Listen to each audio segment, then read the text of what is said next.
Okay, so now I want to show you guys two additional tools and slash features of Google Docs. The first one is that this editing mode. So I'm in my document, but it's gonna do the same thing. If this was shared with a student account, or this was a student, picture this being a document that a student turned in to me through Google Classroom, and I open it up. When I open it up to grade it as a teacher or to look at it, the default mode that you come into when you come in when you the default mode that Google Docs loads is called the editing mode. Under the editing mode, you have two additional modes, just a view, read, or print out the document, and then this awesome suggesting mode, which allows you to make suggestions to your students of their document. So when I highlight this and I go into suggesting mode here, it becomes green, and now I can come in here and I can make edits. Like, I'm suggesting that you put in a quotation mark in here, so I could do it like this, but I can also highlight chunks of text here, like move this here, put it there, highlight. I accidentally clicked and dragged awkwardly, but I could highlight this and say you should delete this.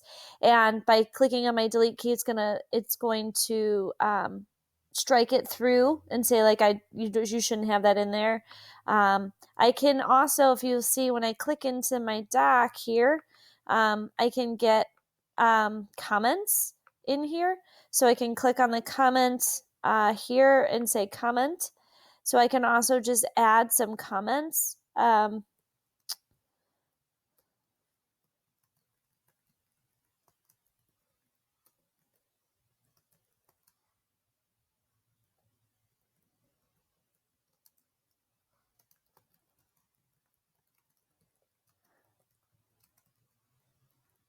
So I can also add additional comments. Typically, your little comment tool is kind of floating. There's like a little piece of paper that's usually floating with you. So when you click into the document and you highlight something, you get like this little comment. And so you could just add comments, but you can also continue to say, like, backspace this and put in a semicolon, and you can. So you see what's happening. So I'm making all of these suggested edits. Now, when a student comes back in here, whoever the next person is can come in and say, okay, I accept or I reject those suggestions, and it'll actually make those changes in the document for you.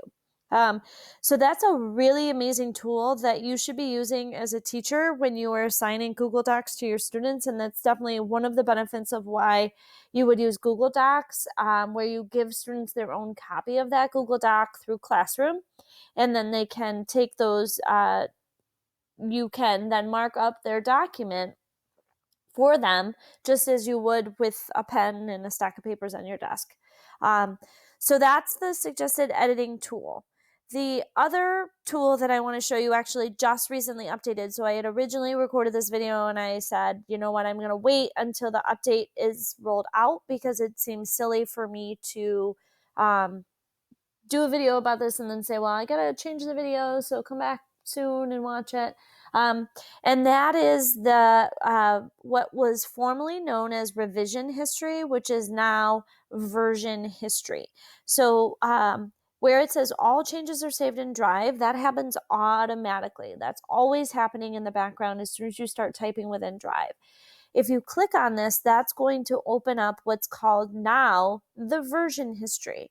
So you will see right now I have the changes that I originally, like, I created the document, and then here's my current version of where I've edited these things. And if I were to close this document and come back in and make additional changes to it, I'd have another version here.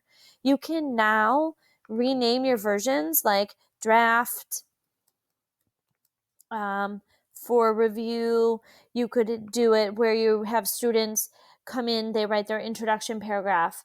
That's their work for the day. Then they come in and they write their body paragraph 1, and you're going through the writing process with them, and you want them to label their versions of the document. And then you can see you can rename it, remove the name. This is already kind of collapsed there for you, but it'll show you, see how it says show changes?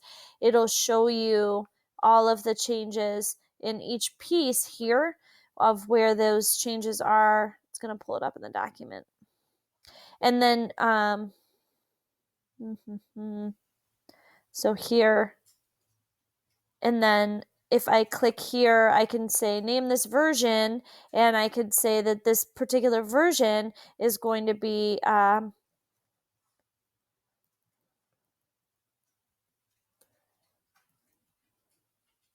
then if I want to name this version, and you could do it just by clicking on the name. So you could do it like that, and that's really awesome. So that is, and then you can always restore at any point. You can restore it to a version. I can't tell you the number of times that students have been like, oh, my stuff has been deleted from my file, and blah, blah, blah, blah, blah. So I've restored versions of files, been able to find versions of files, and that's how you do it. So that's where you can see when kids are telling you, I did this, I did that, you can actually see whether or not that happened. They can't get rid of that history that it'll show you, especially if you're assigning it through Classroom, if they've deleted things in there. You can also get to the version history by clicking on File, Version History, and then you can see the version history, or you can name your current version. So those are 2 additional tools within Google Docs that I think will really kind of take how you use this awesome resource to the next level.